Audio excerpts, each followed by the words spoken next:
Bonjour à tous.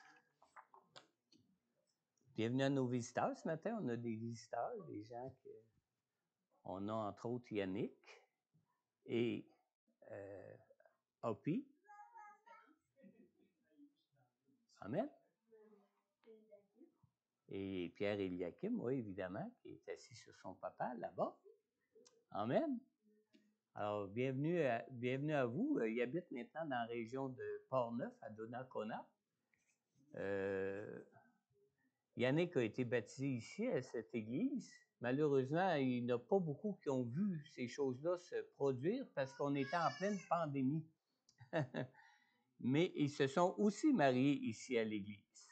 Et moi-même, je devais être le pasteur qui devait présider à leur mariage. Malheureusement, j'ai été mis en, comment on disait, là? En isolation par le CI3S de Chaudière-Appalaches, même si je n'avais pas de symptômes, même si je testais négatif, j'avais été mis quand même en isolation et c'est pasteur Jean Rouland qui est venu célébrer le mariage à ma place à l'occasion de leur mariage.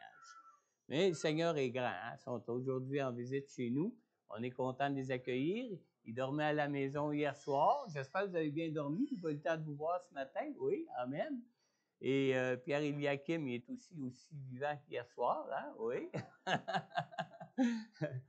Amen. Alors, on est content que vous soyez là parmi nous.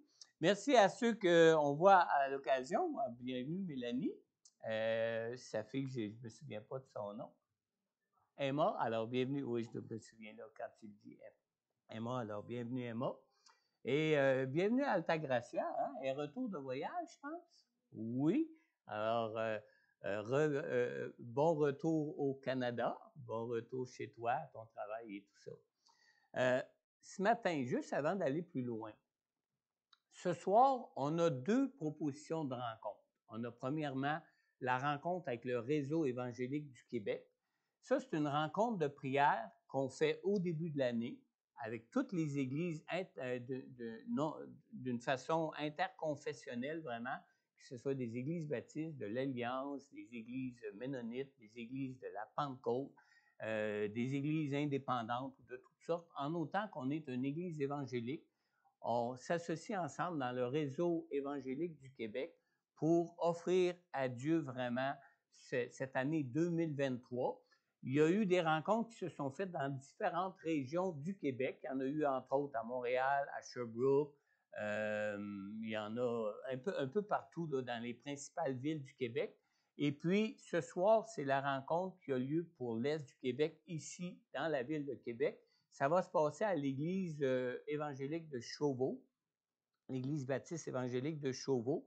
Alors, s'il y en a qui aimeraient nous accompagner, moi et mon épouse, on va y être pour 5 heures. C'est à 5 heures cet après-midi.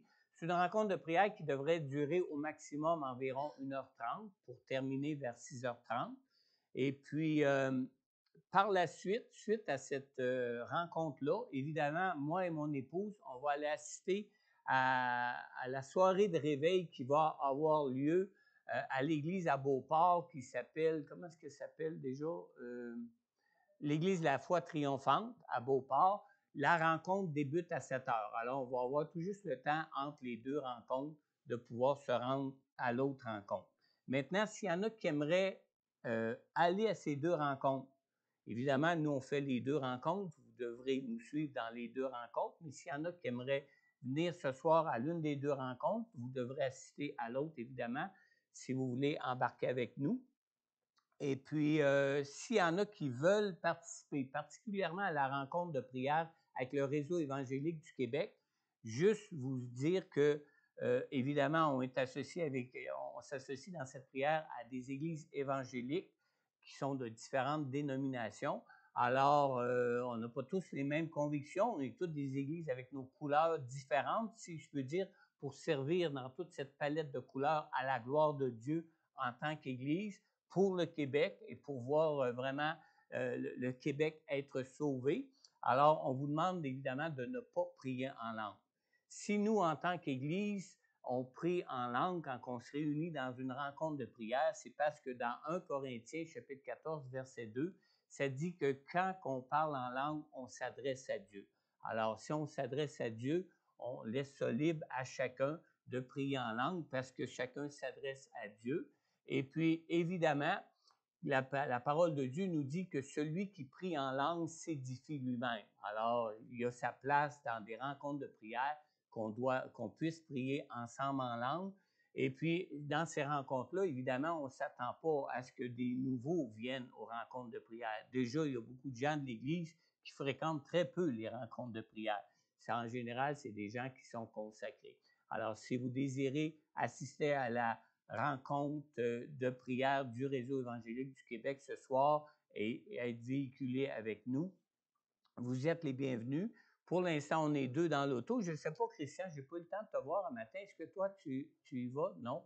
Alors, s'il y en a qui aimeraient venir, il reste encore 3 places dans notre auto pour embarquer avec nous. Vous êtes les bienvenus. Simplement nous contacter, soit en parler avec Sylvie ou soit avec moi après la rencontre ou nous contacter cet après-midi. Vous pouvez me contacter en tout temps par Messenger, ceux qui sont sur Facebook, ou par WhatsApp.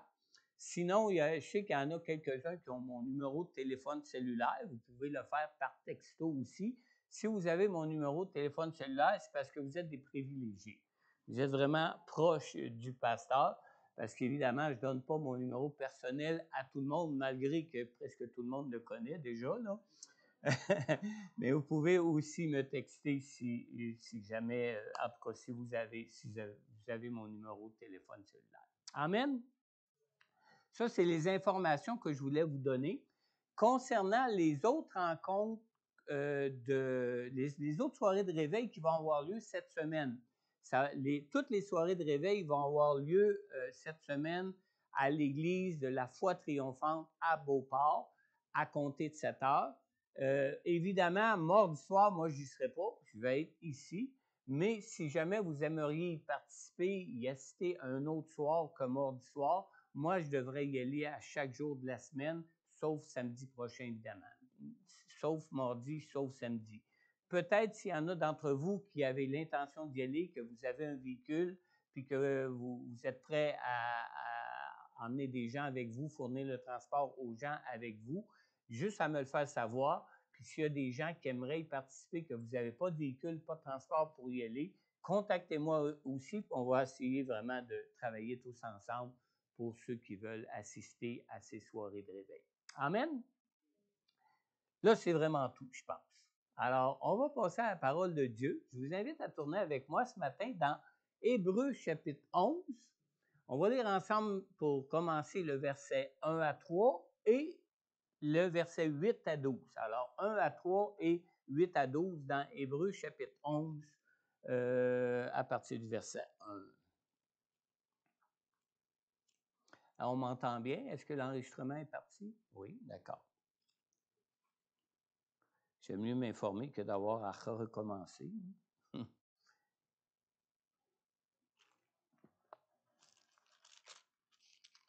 Alors, on lit dans Hébreux chapitre 11. À partir du verset 1, on lit ici, « Or, la foi, c'est la ferme assurance des choses qu'on espère, la démonstration de celles qu'on ne voit pas. C'est à cause d'elle que les anciens ont reçu un témoignage favorable. Par la foi, nous comprenons que l'univers a été formé par la parole de Dieu, de sorte que le monde visible n'a pas été fait à partir des choses visibles. » Et on lit à partir du verset 8 à 12, « C'est par la foi qu'Abraham a obéi lorsque Dieu l'a appelé et qu'il est parti pour le pays qu'il devait recevoir en héritage. Et il est parti sans savoir où il allait. C'est par la foi qu'il est venu s'installer dans le pays promis, comme dans un pays étranger. Il y a habité sous des tentes, ainsi qu'Isaac et Jacob, les co-héritiers de la même promesse. Car il attendait la cité qui a de solides fondations, celle dont Dieu est l'architecte et le constructeur. C'est aussi par la foi que Sarah elle-même a été rendue capable d'avoir une descendance. Malgré son âge avancé, Elle a donné naissance à un enfant parce qu'elle a cru à la fidélité de celui qui avait fait la promesse. C'est pourquoi, d'un seul homme, pourtant déjà marqué par la mort, est née une descendance aussi nombreuse que les étoiles du ciel, pareille au sable qui est au bord de la mer et qu'on ne peut compter. Amen. Prions ensemble avant de débuter. Seigneur notre Dieu, merci Seigneur. Merci pour le Dieu glorieux que tu es. Merci pour le Dieu puissant que tu es. Merci pour le Dieu victorieux que tu es. Mais surtout, merci pour le Dieu de grâce que tu es, Seigneur. Seigneur, merci d'être venu toi-même pour ouvrir ce chemin vers toi pour qu'on puisse être en relation, être en communion avec toi dans nos cœurs, dans nos vies, par la personne de ton Saint-Esprit.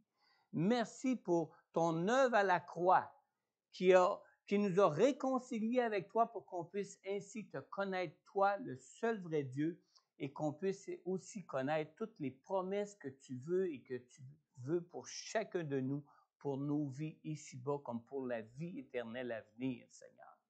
Et Seigneur, merci surtout de ton esprit que tu nous as donné pour être en nous, Emmanuel, Dieu avec nous, afin d'être enseigné et afin de connaître toutes les révélations de la glorieuse personne, du Dieu glorieux que tu es, Seigneur Dieu, pour nous, pour nos vies, afin que nous puissions, Seigneur Dieu Tout-Puissant, recevoir de toi toutes les promesses que tu veux pour nous, Seigneur.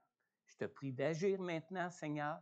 Je te prie que l'onction de ton esprit réside sur chacun de ceux qui vont entendre ce message, Seigneur Dieu, que ce soit ceux qui sont ici en présentiel dans cette église, que ce soit ceux qui écoutent en direct, en ligne sur les réseaux sociaux présentement, ou même ceux qui vont peut-être plus tard écouter cet enregistrement, Seigneur, que l'onction de ton esprit réside sur chacun d'eux afin qu'ils soient enseignés par toi, Seigneur Dieu, et que ton onction aussi réside sur moi, Seigneur, afin que je puisse apporter fidèlement ce message que tu as placé sur mon cœur pour ton Église, pour tes enfants, Seigneur, pour ceux qui sont à ton écoute, pour marcher avec toi dans toutes les grâces et les bénédictions que tu veux pour eux dans leur vie, Seigneur.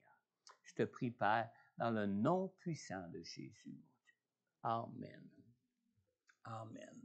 J'ai intitulé mon message, évidemment, « Par la foi » et seulement que par la foi. Hein, on vient de lire un passage de Hébreux 11, qui est tout un passage qu'on a dans le Nouveau Testament, qui nous parle de quoi? De marcher par la foi, de comment des gens ont pu s'accaparer les promesses de Dieu par la foi. Au verset 1, la parole de Dieu ici nous dit « Or, la foi, c'est la ferme assurance des choses qu'on espère, la démonstration de celles qu'on ne voit pas. » Alors, ce n'est que par la foi seulement que nous pouvons recevoir toutes les grâces que Dieu veut pour nous. Alors, Dieu peut-il nous bénir sans que nous ayons la foi? Bonne question, hein? Mais savez-vous que dans la vie de ce monde, la grâce de Dieu comporte deux aspects qui sont à la fois autant très semblables que très différents. Deux aspects de la grâce. Alors, lorsqu'on parle de la grâce de Dieu, on trouve d'une part sa providence et on trouve aussi d'autre part les promesses de Dieu pour nous dans sa grâce. Alors, Dieu est un Dieu d'amour. Et parce qu'il est un Dieu d'amour, Dieu veille à soutenir la vie de chacune de ses créatures dans ce monde. Chacune de ses créatures dans ce monde. On lit d'ailleurs dans Matthieu chapitre 5, dans le verset 45, la deuxième partie du verset, Jésus nous dit que Dieu fait lever son soleil sur les méchants et sur les bons. Et il fait pleuvoir sur les justes et sur les injustes. Alors, que nous soyons un juste ou un méchant, que nous soyons croyants ou non croyants, nous bénéficions tous de la providence de Dieu parce que Dieu aime chacune de ses créatures. Chacune de ses créatures. D'ailleurs, le Seigneur nous appelle tous à témoigner de son amour pour tous les hommes en aimant même nos ennemis comme Dieu lui-même les aime. Parce qu'ils sont tous de ses créatures, même s'ils ils peuvent être des ennemis de Dieu. D'ailleurs, dans le verset qui précède de celui qu'on vient de lire dans Matthieu 5, le verset qui précède dans le verset 44 et la première partie du verset 45, Jésus nous dit « Aimez vos ennemis, bénissez ceux qui vous maudissent, faites du bien à ceux qui vous détestent et priez pour ceux qui vous maltraitent et qui vous persécutent. » Pourquoi? Afin d'être les fils de votre Père céleste. Alors, lorsqu'on dit ici, afin d'être les fils de votre Père céleste, cela signifie que Dieu veut que nous soyons des gens qui font grâce comme Dieu lui-même accorde sa grâce à toutes ses créatures. Amen. Maintenant, dans son amour pour toutes ses créatures, la grâce providentielle de Dieu est donnée à tous les hommes sans exception aucune. À tous les hommes. Qu'ils soient justes ou même ennemis de Dieu, qu'ils soient croyants ou non-croyants, tous bénéficient de la grâce providentielle de Dieu pour leur vie. Amen. Maintenant, un autre aspect de la grâce concerne les promesses de Dieu que nous trouvons dans sa parole, dans la parole de Dieu. Alors, contrairement à sa providence, tous les hommes et les femmes de ce monde ne peuvent pas bénéficier des promesses de Dieu comme c'est le cas pour sa providence. Par exemple, dans ce verset que tous les croyants nés de nouveau connaissent, qu'on lit dans Éphésiens au chapitre 2, au verset 8, nous lisons « En effet, c'est par la grâce que vous êtes sauvés, par le moyen de la foi. Et cela ne vient pas de vous, c'est le don de Dieu. » Alors, être sauvé ou connaître le pardon de Dieu pour nos péchés, c'est une promesse que Dieu donne dans sa grâce, mais pas à n'importe qui. Dieu ne donne pas ça à n'importe qui, seulement à ceux qui ont la foi, seulement à ceux qui croient en Jésus. On vient de lire ici que c'est par la grâce que nous sommes sauvés, mais on lit bien aussi ici que nous recevons cette grâce comment? Par le moyen de la foi. Alors, il faut être des gens qui croient en Dieu et qui croient que Dieu existe pour être rémunérés pour cette croyance, cette foi que nous pouvons avoir en Dieu. Amen. Alors, sans la foi en Jésus, pas de pardon. Et sans la grâce du pardon offert en Jésus, pas de salut. Et donc, pas de salut, pas de grâce de Dieu qui sauve. Amen. Ça prend la foi. Et c'est comme ça pour toutes les promesses de Dieu que Dieu donne dans sa parole. C'est pour des gens qui sont croyants, des gens qui marchent par la foi, qui placent leur foi en Dieu pour voir ces promesses-là s'accomplir pour leur vie. Dans la parole de Dieu, toutes les promesses de bénédiction que Dieu fait aux hommes et aux femmes de ce monde sont toutes conditionnelles d'une seule chose. Et cette chose n'est pas une question de mérite. Ce n'est pas une question de nous mériter une promesse de Dieu pour nos vies. Ce n'est pas une question de nous mériter une grâce de Dieu pour nos vies. Non, parce que ça ne serait plus une grâce de Dieu. Vous savez, le mot grâce, ça signifie un don, un cadeau gratuit de Dieu sans qu'on ait aucun mérite pour les recevoir. Alors, c'est ni une question de mérite ou une question de nous qualifier pour voir les promesses de Dieu s'accomplir pour nous, mais ce n'est rien d'autre qu'une question de foi en la parole de Dieu, de foi en Dieu lui-même, en ses promesses pour nos vies. Dans Hébreux 11, le verset 1, tantôt on a lu « Or la foi, c'est la ferme assurance des choses qu'on espère, la démonstration de celles qu'on ne voit pas. » Dans la version de la Bible du Sommeur de 2015, édition 2015, ça dit ici, ce même verset-là est traduit en disant « La foi est une façon de posséder ce qu'on espère. C'est un moyen d'être sûr des réalités qu'on ne voit pas. » Amen. Maintenant, toutes les promesses que Dieu nous donne dans sa grâce ne peuvent trouver leur accomplissement que par la foi et seulement que par le moyen de la foi. Dans la parole de Dieu, nous avons la promesse que Jésus bâtirait lui-même son Église. Il y en a qui ont déjà lu ça ici? Oui, hein? En Matthieu 18, je pense. Hein? Et Jésus nous fait aussi cette même promesse que le séjour des morts ne pourrait même rien contre son Église. Mais, même si Jésus nous assure que c'est lui qui bâtit son Église, même si Jésus nous assure qu'il veille lui-même sur son Église, ces promesses-là que la parole de Dieu nous donne ne peuvent se réaliser que si nous plaçons notre foi en lui pour les voir s'accomplir.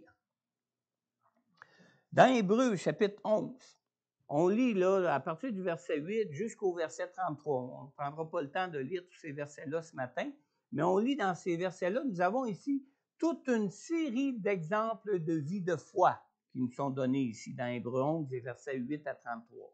Des exemples de la foi en Dieu sans lesquels aucun de ces personnages de la Bible ne serait même entré dans les promesses que Dieu avait pour eux.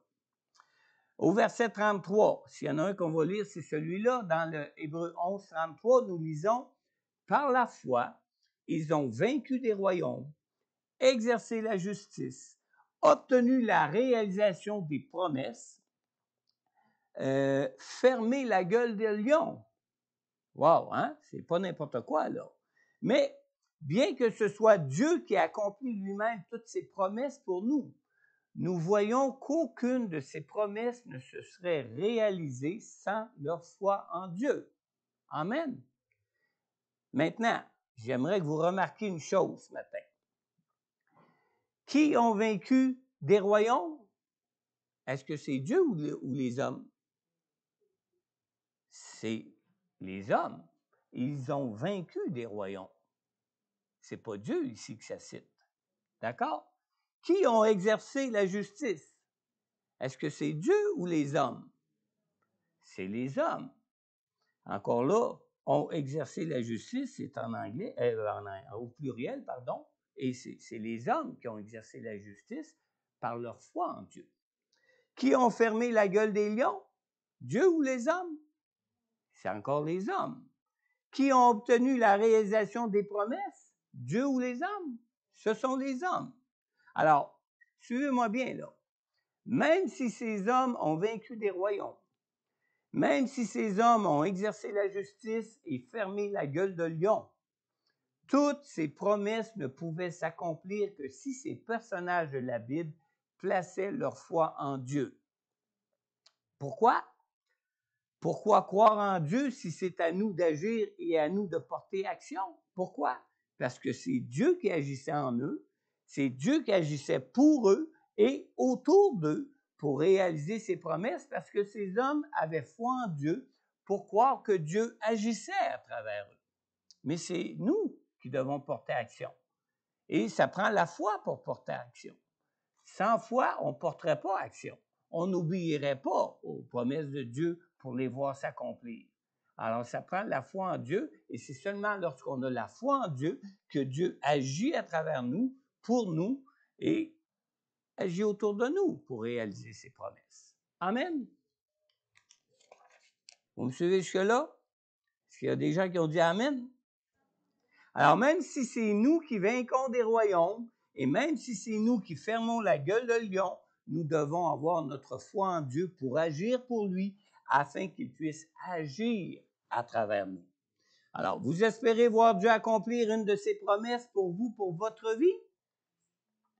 Vous devez donc croire que Dieu accomplit toujours ce qu'il promet. Et vous faites ce que vous avez à faire en conséquence. Amen. Au verset 8 dans Hébreux 11, on lit « C'est par la foi qu'Abraham a obéi lorsque Dieu l'a appelé et qu'il est parti pour le pays qu'il devait recevoir en héritage. » Et écoutez bien ce que ça dit au verset 8. « Et il est parti sans savoir où il allait. » Ça prend de la foi, ça. Alors, qu'est-ce qu'on sait d'Abraham? Qu'est-ce que la parole de Dieu nous dit d'Abraham? Dans la Bible, Abraham est appelé comment? Le père de la foi.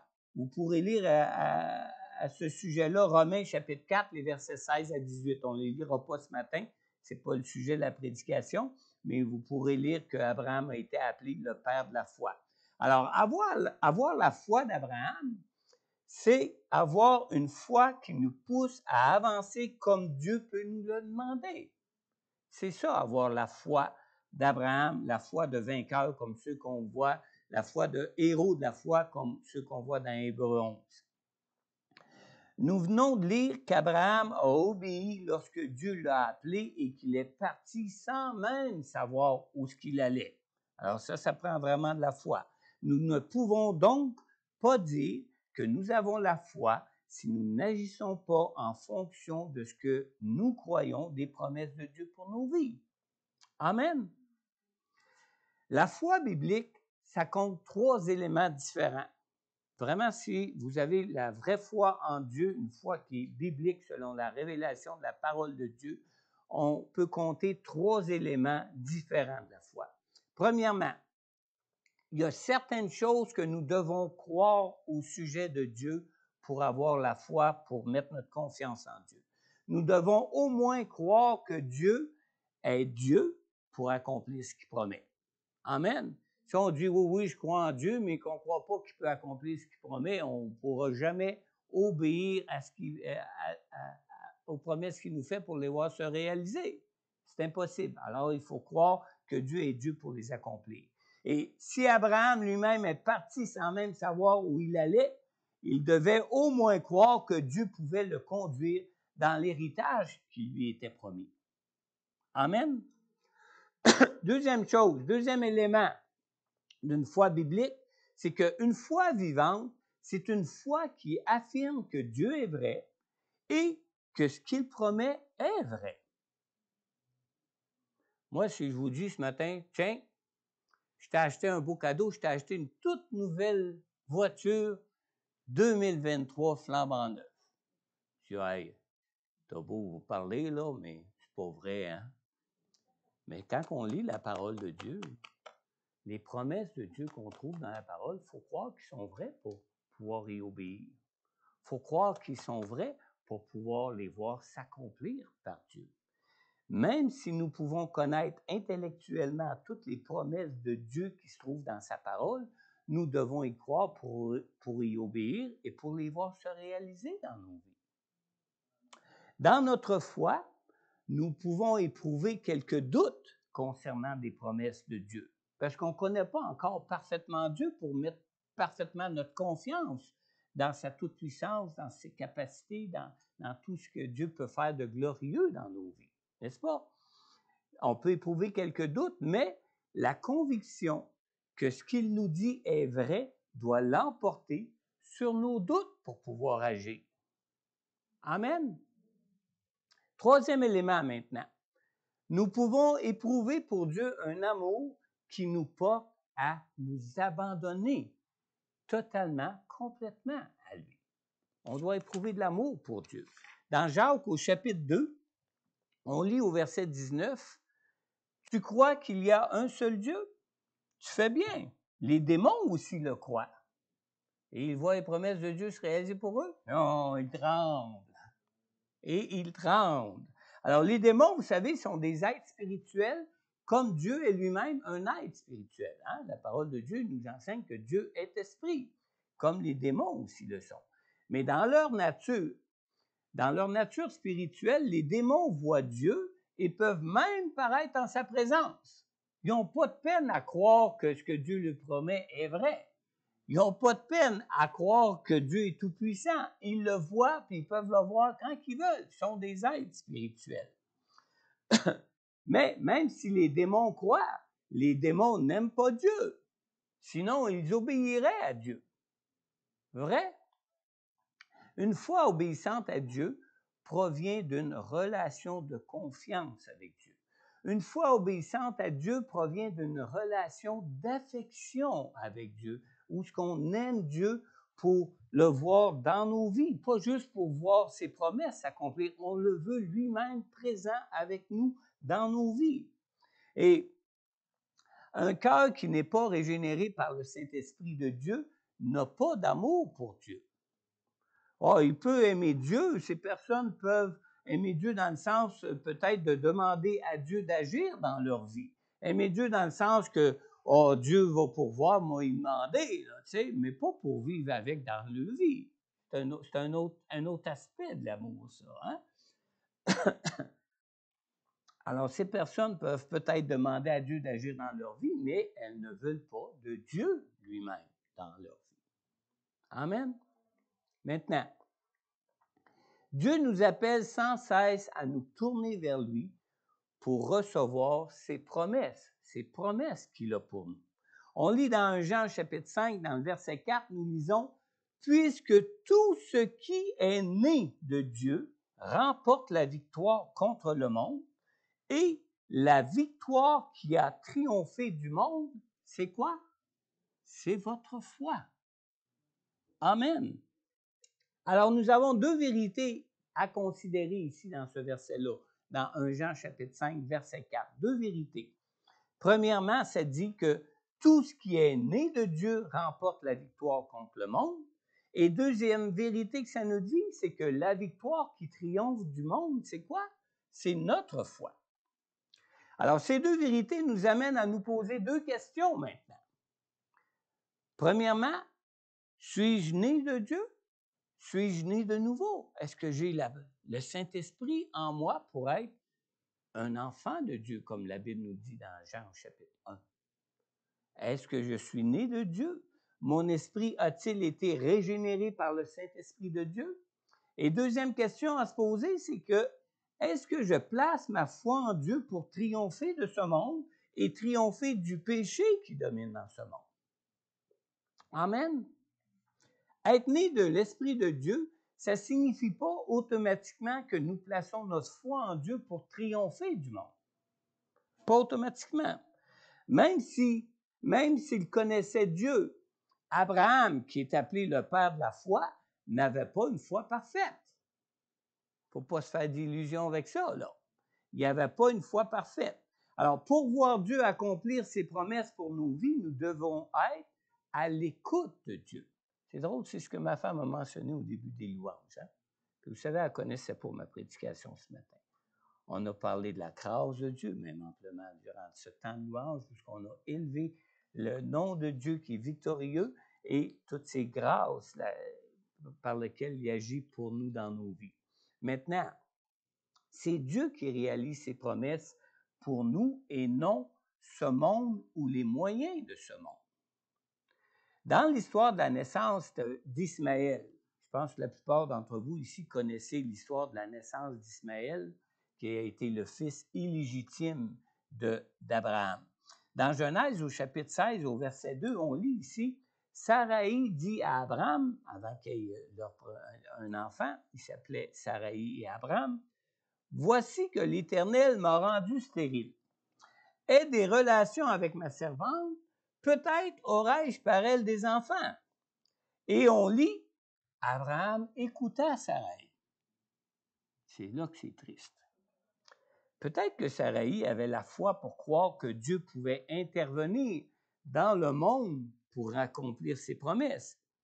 Mais Saraï n'avait sûrement pas la foi pour croire que Dieu pouvait miraculeusement agir en elle pour donner un enfant à Abraham. Vous me suivez, là? À l'époque d'Abraham, on n'avait pas de moyens techniques pour contrer la stérilité comme on en a de nos jours. Il n'y avait pas ces avancements médicaux et technologiques qu'on a aujourd'hui. Maintenant, le moyen employé à cette époque était d'aller vers la servante et la servante accouchait sur les genoux de sa maîtresse. Et qu'est-ce qui arrivait par la suite? Quand elle devenait enceinte, l'enfant était alors, quand elle devenait enceinte et accouchait sur les genoux de sa maîtresse, l'enfant était alors considéré aux yeux de tous comme l'héritier légitime du Père. Mais Dieu dit clairement dans sa parole que Ismaël était le fils illégitime d'Abraham. Alors Abraham a mis sa foi dans des moyens du monde au lieu de mettre sa foi en Dieu pour croire que Dieu était tout-puissant pour que Saraï, sa femme qui était avancée en âge, puisse quand même avoir d'elle-même un enfant d'une façon naturelle. Amen.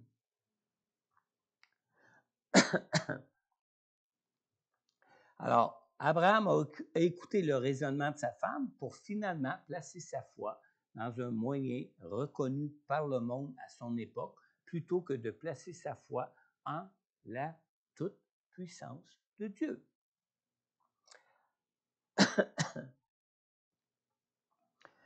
Avoir foi en Dieu, c'est plus que simplement connaître les promesses que Dieu veut pour nous.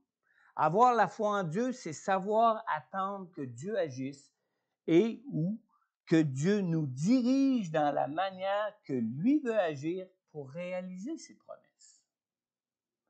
Rappelez-vous une chose, c'est qu'à chaque fois Dieu réalise une de ses promesses qu'il nous donne pour nos vies, c'est dans un but bien précis que la parole de Dieu nous dit.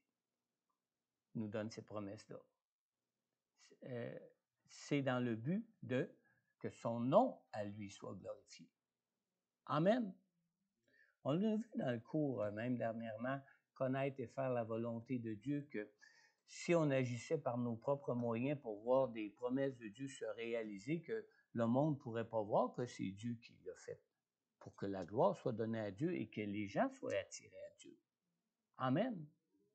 C'est comme ça pour toutes les promesses de Dieu que Dieu nous donne dans sa grâce.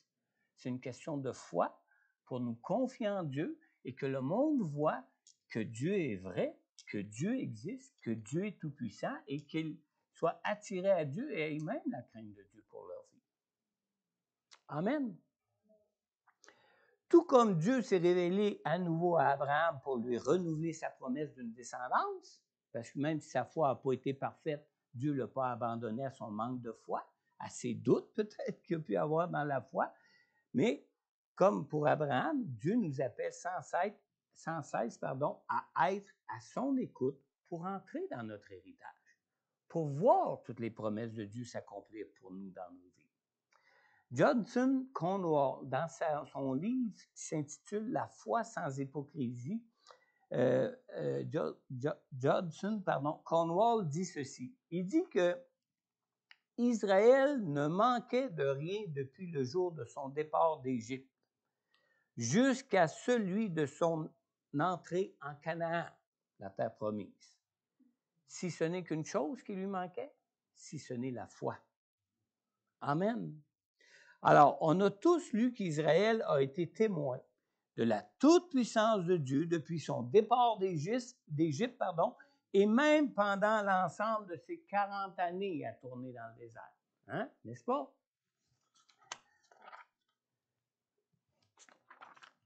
Pourtant, ce qui les a gardés au désert pendant 40 ans, ça a été quoi? Ça a été leur manque de foi pour faire confiance à Dieu, pour arriver à faire confiance à Dieu. On lit dans Deutéronome 32, dans le verset 20, Dieu dit ici, « Je me cacherai à eux et je verrai bien quelle sera leur fin, car c'est une génération perverse, ce sont des enfants infidèles. » Maintenant, le mot ici, le mot qui est traduit par infidèle, c'est le mot foi qu'on a dans le texte original. C'est le mot foi qui est traduit par infidèle, et le mot foi ici est donné dans le sens d'une foi, mais d'une foi qui est tournée vers autre chose que vers Dieu. Alors, ce verset nous montre que nous pouvons avoir foi en Dieu, mais nous tourner quand même vers d'autres choses qu'en Dieu pour voir ces réalisations s'accomplir pour nous.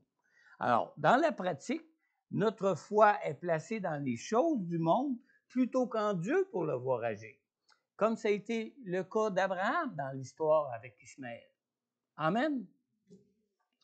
Avoir foi en Dieu pour le voir agir implique de dépendre entièrement du Seigneur pour nos vies. Smith Wigglesworth, dans son livre qui s'intitule « La foi conquérante », qui est un commentaire de Hébreux chapitre 11, les versets 1 à 11, Smith Wigglesworth, il dit ceci. Il dit « Je crois qu'il n'y a qu'un seul chemin menant à tous les trésors de Dieu. C'est le chemin de la foi. » Amen. Smith Wigglesworth parle ici de la nécessité de la foi pour entrer dans les promesses de Dieu. Mais quand il dit « c'est le chemin de la foi », malheureusement, Smith Wigglesworth ne dit pas ici de quel chemin il s'agit. Mais croire que Dieu est tout-puissant pour réaliser ses promesses n'est pas suffisant pour que Dieu accomplisse ses promesses. Vous savez qu'Abraham, il venait d'une famille qui aspirait à une vie meilleure que celle que le monde nous offrait. On lit à ce sujet-là dans Genèse au chapitre 11 et au verset 31. On lit ici que Térakh prit son fils Abraham, son petit-fils Lot, qui était le fils d'Haran, et sa belle-fille Saraï, la femme de son fils Abraham. Ils sortirent ensemble d'Ur en Chaldée pour se rendre dans le pays de Canaan. Mais, arrivés à Charan, ils s'y installèrent. Le mot « mais », là, il est important ici. C'est ce qui donne tout le sens à ce verset-là dans la parole de Dieu. Le mot « mais » est important ici dans ce verset. La foi qui nous permet de voir les promesses de Dieu s'accomplir dans nos vies est une foi qui pousse à être à l'écoute de Dieu et à lui obéir jusqu'au bout, jusqu'à ce qu'on voit la promesse de Dieu s'accomplir totalement et complètement pour nous. Ce qui est surprenant de Térakh, le père d'Abraham, c'est que Térakh visait se rendre en Canaan avec sa famille, mais qu'est-ce qui est arrivé? Il s'est arrêté en chemin. Il n'a pas été jusqu'au bout, comme il aurait dû se rendre jusqu'au bout pour entrer en Canaan. Et on sait que Canaan, c'est le pays qui a été promis par Dieu en héritage à Abraham et à sa descendance par la suite. Un pays où coulait le lait et le miel. Alors, dans sa recherche d'une vie meilleure, Térakh avait quitté une ville qui était un milieu de vie sans Dieu, pour s'engager sur un chemin vers un milieu de vie meilleur. Mais, après avoir quitté le milieu de leur ancienne vie pour marcher vers Canaan, qu'est-ce qui est arrivé? Térakh, le père d'Abraham, s'est arrêté à Charan. Remarquez que la Bible ne nous dit pas pourquoi Térakh, le père d'Abraham, s'est arrêté à Charan plutôt que de poursuivre son chemin jusqu'en Canaan. La Bible ne le mentionne pas. Mais nous pouvons constater que Térakh a été détourné d'une manière quelconque de poursuivre son rêve pour se rendre jusqu'en Canaan. Alors, une foi vivante en Dieu nous pousse à être à l'écoute de Dieu pour être dirigé par lui. On vient de voir que Térakh, avec son fils Abraham et sa famille, ont marché, ont progressé vers Canaan, la terre que Dieu plus tard a promise à Abraham et à sa descendance, mais probablement sans trop le réaliser eux-mêmes. Qu'est-ce qui est arrivé? Ils se sont arrêtés en route. Ils ont fait un flat, je ne sais pas. C'est un peu ce que nous tous aussi sommes portés à faire quand nous choisissons de confier nos vies à Jésus. C'est un peu tous la même chose qu'on fait. On crie au Seigneur, Dieu sauve-nous, Dieu guéris-nous, et Dieu même délivre-nous. Mais, le mais il est important ici. Une fois que notre vie s'est améliorée, nous nous arrêtons et souvent, nous nous contentons juste de l'amélioration qu'on a connue jusque-là ou l'amélioration qui nous a été apportée, puis on cherche pas à aller plus loin. Voir le plein accomplissement des promesses de Dieu pour nos vies engage une foi sans compromis, une foi qui va être une foi constante, une foi qui va être une foi persévérante. Arthur Pink, dans son commentaire de l'Épître aux Hébreux, dit ceci en parlant de la foi. Il dit que la foi refuse hardiment le découragement, se rit des difficultés, résiste au diable et triomphe des tentations. Et tout cela parce qu'elle unit l'âme à Dieu et tire sa force de lui. Amen. Alors, l'héritage que Dieu veut pour nous dans nos vies ici-bas dépasse tout ce que le monde peut avoir à nous offrir. Dans Hébreux chapitre 12, on lit au verset 1, ce verset-là nous dit que « Nous donc aussi, puisque nous sommes entourés d'une si grande nuée de témoins, rejetons tout fardeau et le péché qui nous enveloppe si facilement et courons avec persévérance l'épreuve qui nous est proposée. » Marcher par la foi, là, c'est une épreuve. Marcher par la foi, là, ça demande de la persévérance. Amen. Marcher par la foi, c'est toujours une épreuve, toujours quelque chose qui est éprouvant de marcher par la foi. Et c'est éprouvant pour toutes les promesses de Dieu que nous trouvons dans sa parole. Parce que toutes les promesses de Dieu que nous trouvons dans sa parole sont des choses qui sont toujours de dimension divine. Et on a toujours l'impression que, ouais, Dieu, va-tu le faire vraiment? Ouais, ça va-tu vraiment s'accomplir? Oui, c'est Dieu qui le promet. Oui, Dieu est tout-puissant pour l'accomplir. Mais, comment est-ce qu'on peut le voir s'accomplir? Par la foi. C'est une question de persévérance. C'est une question de mettre sa confiance en Dieu. C'est une question de nous attacher à Dieu. Et comme Jacob avait dit à Dieu, je ne te lâcherai pas tant que tu ne m'auras pas béni. Amen. Maintenant, comment pouvons-nous arriver à avoir une foi qui nous permette de voir l'accomplissement des promesses de Dieu dans nos vies? La réponse se trouve dans le verset qui suit, toujours dans Hébreux 12, dans le verset 2 qui dit « Faisons-le en gardant les regards sur Jésus qui fait naître la foi et l'amène à sa perfection. » Amen. Comment Abraham avait mis sa foi en Dieu? C'est que Dieu s'est révélé à lui. Dieu s'est fait connaître à lui. Et ça l'a éveillé une foi en Abraham. Et comment Dieu l'a emmené à la perfection? C'est que Dieu a laissé de temps en temps Abraham aller même dans ses doutes. Mais s'est révélé à nouveau pour lui ramener, lui répéter la promesse qu'il avait donnée, qui a réallumé la flamme de la foi d'Abraham et pour finalement voir la promesse de Dieu s'accomplir pour sa vie. Amen. Alors, ce matin, alors que nous parlons de voir les promesses que Dieu veut dans sa grâce pour ceux qui placent leur foi en Jésus pour leur vie, ce matin, veux-tu inviter Jésus à venir dans ton cœur pour vivre une relation personnelle avec lui pour ta vie? Tu sais que dans son amour pour toi, Dieu ne veut pas que tu périsses comme ce monde qui est écrasé par le péché qui domine sur lui.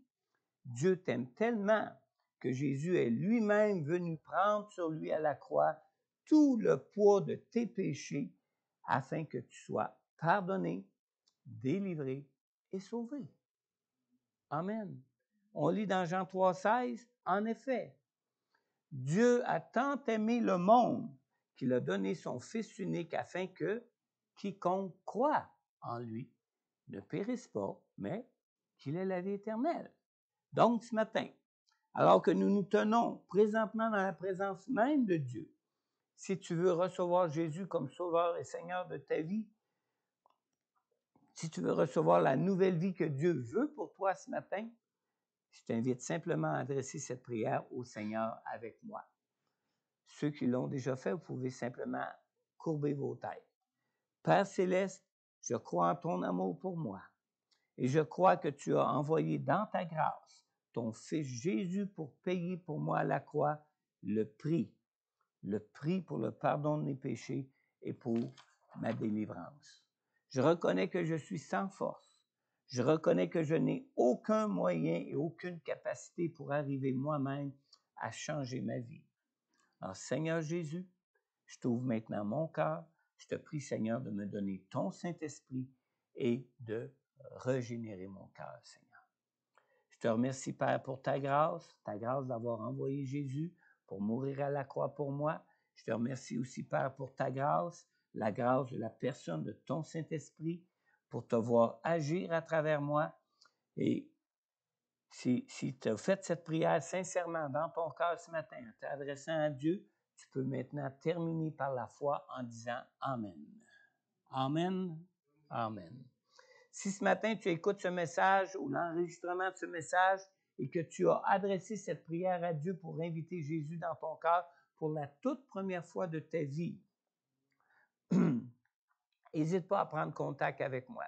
En retour, je pourrai prier pour toi personnellement.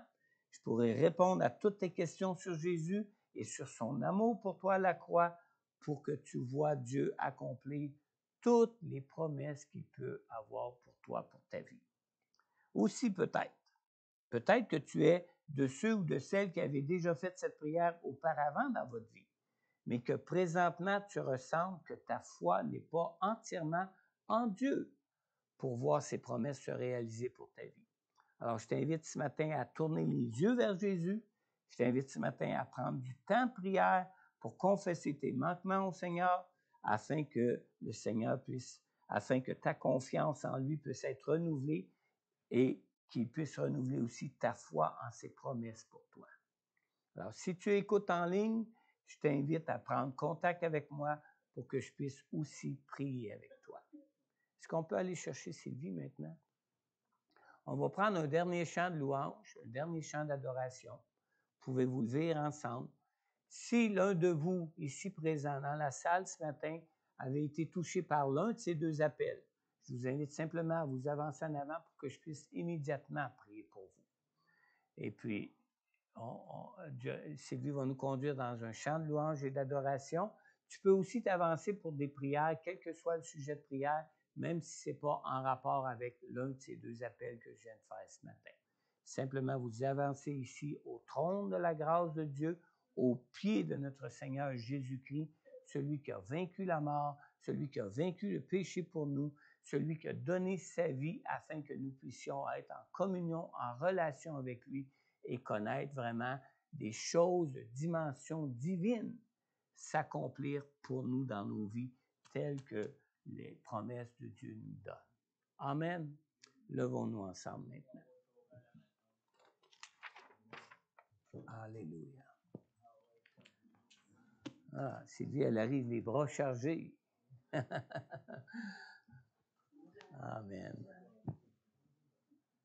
Alors, Sylvie, si tu peux nous conduire dans un dernier chant de louange et d'adoration. Soyez pas gênés, on est en famille, on est des enfants de Dieu. Avancez-vous et puis on va prendre le temps de prier pour vous et on va prier pour vous-même d'une façon privée, d'une façon individuelle. Mon micro va être fermé. D'accord? Gênez-vous pas, soyez sans gêne, approchez-vous.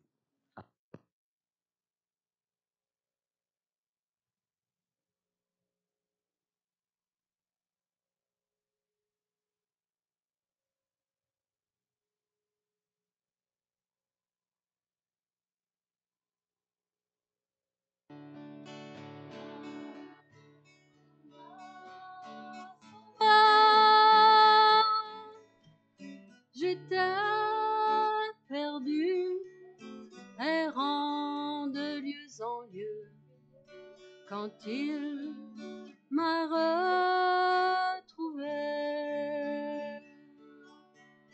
Ma vie fut complètement changée au moment où j'ai cru. Depuis ce jour, de tous les dangers, sa grâce m'a secouru.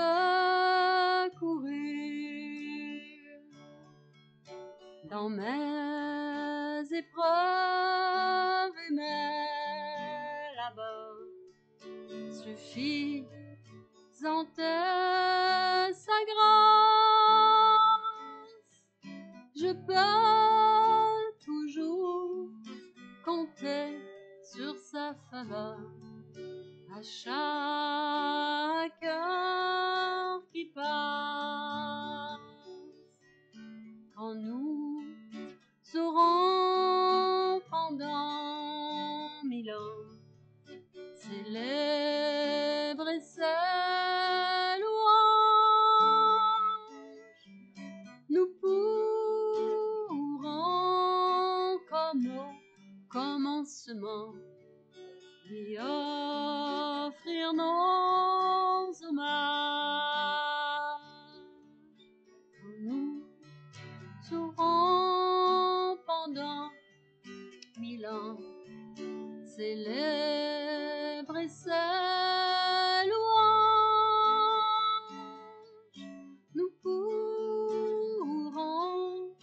comme au commencement lui offrir nos hommages, lui offrir nos hommages. Alléluia, Seigneur. Oui, Seigneur, par ta grâce infinie. Par ta grâce infinie. Alléluia. Ton nom, loin des bruits de la ville, ton nom, comme du miel sur mes lèvres, ton nom, Emmanuel. Ton nom, comme un parfum de grand prix, ton nom, comme une brise légère, ton nom, Emmanuel. Solide comme le roc, fidèle plus qu'un ami, oh comme le plus précieux des diamants. Ton nom, loin des bruits de la ville, ton nom, comme du miel sur mes lèvres, ton nom, Emmanuel. Ton nom, comme un parfum de grand prix, ton nom, comme une brise légère, ton nom, Emmanuel.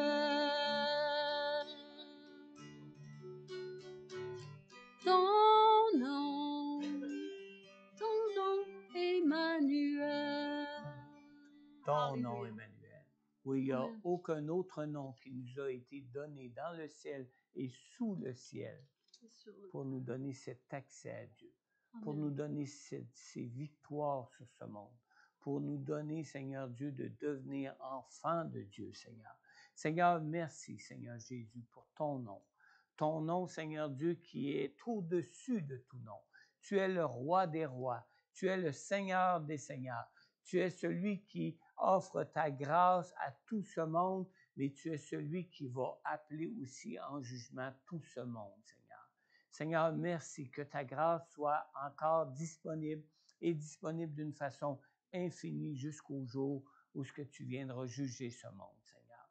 Seigneur Dieu, que ton Saint-Esprit que tu as envoyé dans ce monde pour convaincre de péché, de justice, de jugement, que ton Saint-Esprit que tu as envoyé en chacun de nous, Seigneur Dieu, pour que nous puissions, Seigneur Dieu, avoir les yeux sur toi, marcher avec toi et avancer comme tu nous demandes par la foi pour voir des choses de dimension divine s'accomplir pour ton Église comme dans nos vies personnelles tout autour de nous, Seigneur. Seigneur Dieu, que ton nom soit élevé.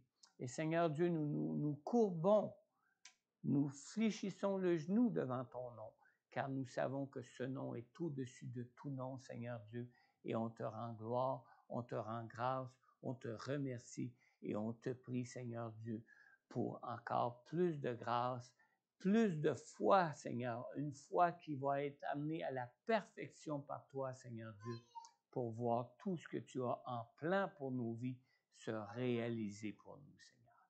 Dans le nom puissant de Jésus, Père, nous te prions. Amen. Amen. Dieu vous bénisse. Bon dimanche. Mettez votre foi dans le nom de Jésus. Amen.